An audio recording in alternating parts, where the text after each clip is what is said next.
سیدہ عائشہ صدیقہ رضی اللہ تعالیٰ عنہ فرماتی ہیں کہ ایک رات میں نے نبی اکرم صلی اللہ علیہ وآلہ وسلم کو اپنے پاس نہ پایا تو میں آپ کی تلاش میں نکلی۔ میں نے دیکھا کہ آپ جنت البقیع میں تشریف فرما ہیں۔ آپ نے فرمایا، کیا تمہیں یہ خوف ہے کہ اللہ تبارک و تعالیٰ اور اس کے رسول صلی اللہ علیہ وآلہ وسلم تمہارے ساتھ زیادتی کریں گے؟ تو میں نے عرض کی، یا رسول اللہ صلی اللہ علیہ وآلہ وسلم، مجھے یہ خیال ہوا کہ شاید آپ کسی دوسری اہلیہ کے پاس تشریف لے گئے ہیں۔ نبی اکرم صلی اللہ علیہ وآلہ وسلم نے فرمایا، بے شک اللہ تبارک و تعالیٰ شعبان کی 15ویں شب آسمان دنیا پر اپنی شان کے مطابق جلوہ گر ہوتا ہے اور قبیلہ بنو کلب کی بکریوں کے بالوں سے زیادہ لوگوں کی مغفرت فرماتا ہے۔ شارحین فرماتے ہیں کہ یہ حدیث اتنی اسناد سے مروی ہے کہ درجہ صحت کو پہنچ گئی ہے۔ شب برات کی فضیلت کے حوالے سے کئی احادیث مبارکہ مذکور ہیں، لہٰذا اس رات یعنی لیلۃ نصف شعبان کی فضیلت کو پاتے ہوئے بھی اس رات میں اللہ تبارک و تعالیٰ کی رحمت سے محروم ہو جانا، اپنے گناہوں کو نہ بخشوانا اور اس نجات کی رات کو بدعت سمجھ کر عبادت سے محروم رہ جانا در حقیقت محرومی ہے۔ ماہ شعبان کی نصف رات یعنی 15ویں شب کو شب برات کہا جاتا ہے۔ شب کے معنی ہے رات اور برات کے معنی ہے بری ہونا یا نجات پانا۔ چونکہ اس رات کو مسلمان اللہ تبارک و تعالیٰ سے توبہ طلب کر کے گناہوں سے مبرہ ہوتے ہیں اور جہنم سے نجات پاتے ہیں، اس لیے اس رات کو شب برات یا نجات والی رات یا لیلۃ الرحمہ بھی کہا جاتا ہے۔ اس رات کی ایک بہت عظیم خصوصیت یہ بھی ہے کہ اس شب میں اللہ تبارک و تعالیٰ اپنے فضل و کرم سے کثیر تعداد میں لوگوں کی مغفرت فرما دیتا ہے۔ مولا علی المرتضیٰ کرم اللہ وجہ الکریم سے مروی ہے کہ سرور دو جہاں نبی اکرم صلی اللہ علیہ وآلہ وسلم نے فرمایا کہ جب 15ویں شب شعبان کی آئے تو رات کو نفلیں پڑھو اور صبح کو روزہ رکھو، اس لیے کہ آفتاب غروب ہوتے ہی آسمان دنیا کی طرف اللہ تبارک و تعالیٰ خاص تجلی عطا فرماتا ہے اور فرماتا ہے کہ ہے کوئی بخشش مانگنے والا، اس کے گناہوں کو بخش دوں، ہے کوئی رزق طلب کرنے والا کہ اس کو رزق عطا کر دوں، ہے کوئی مصیبت میں پکارنے والا کہ اس کی مصیبت کو دور کر دوں۔ یہ اعلان طلوع فجر تک جاری رہتا ہے۔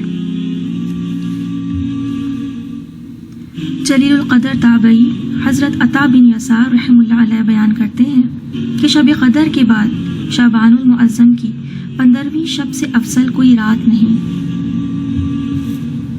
امام جلال الدین سیوطی رحمۃ اللہ علیہ نے فرمایا ہے کہ اس رات کی کئی فضیلت ہے اور اس رات کو عبادت میں مشغول ہونا مستحب ہے۔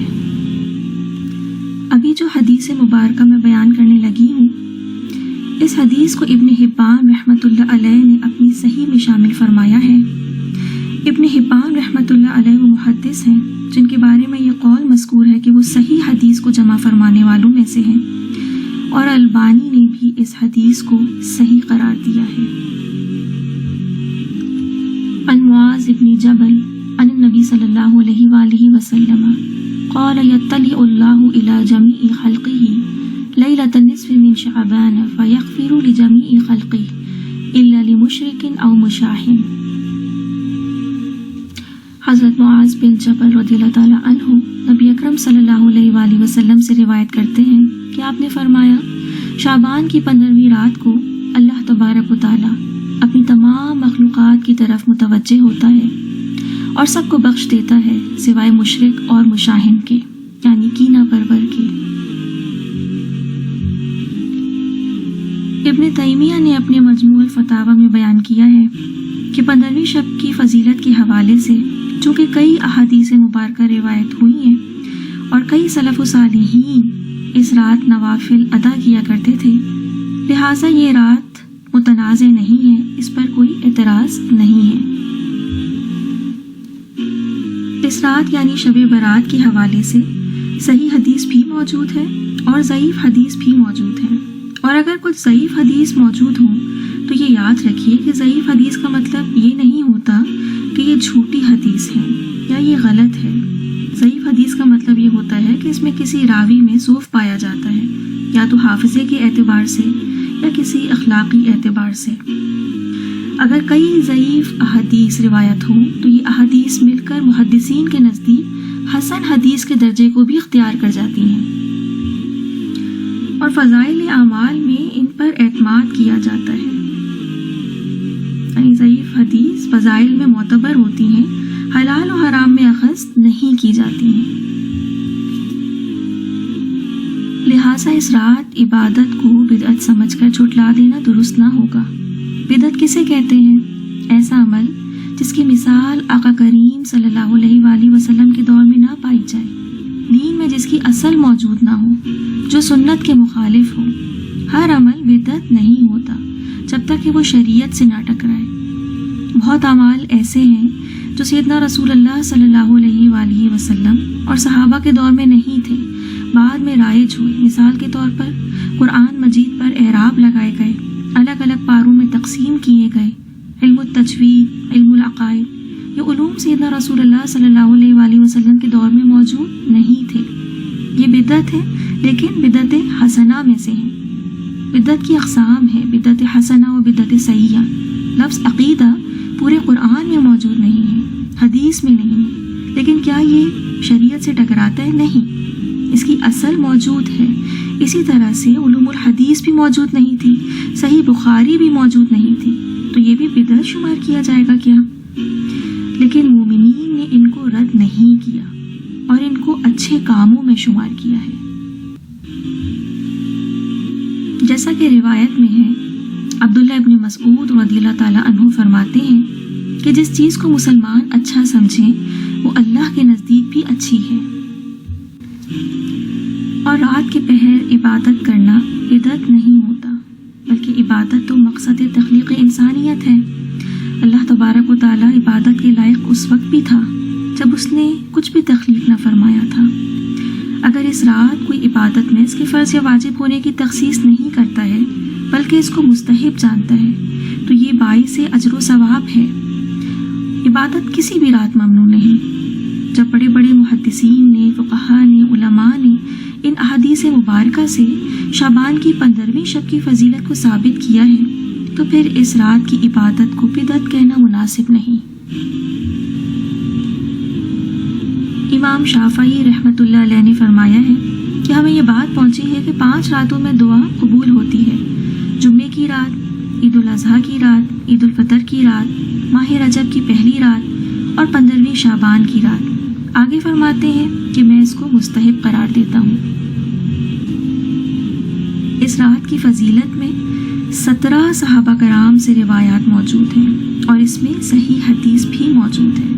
لہٰذا ہمیں اس رات میں اگر ساعت نصیب ہو جائے تو اللہ تبارک و تعالیٰ کو راضی کرنے کی ضرورت ہے۔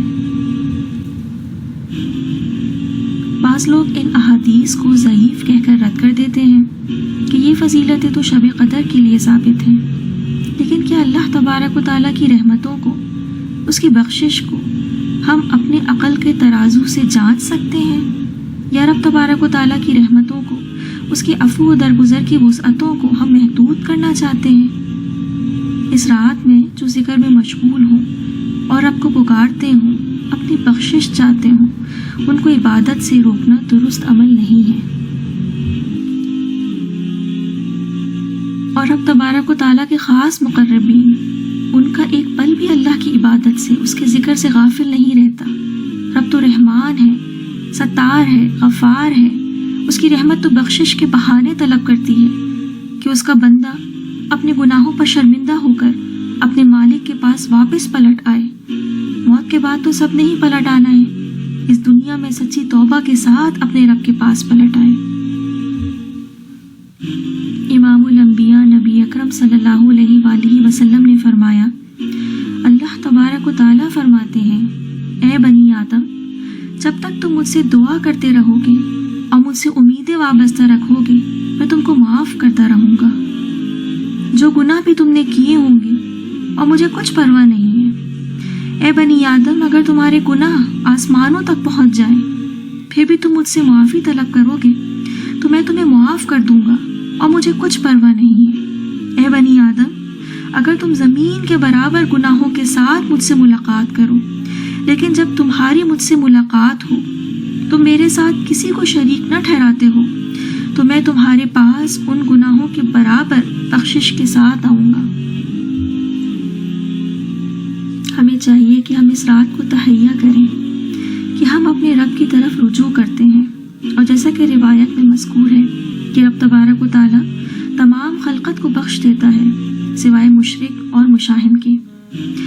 مشاہن یعنی عداوت رکھنے والا، کینہ پرور۔ تو اللہ تبارک و تعالیٰ پر ایمان لانے والوں کو چاہیے کہ وہ دل کو کینے سے، بغض و عداوت سے پاک کر لیں۔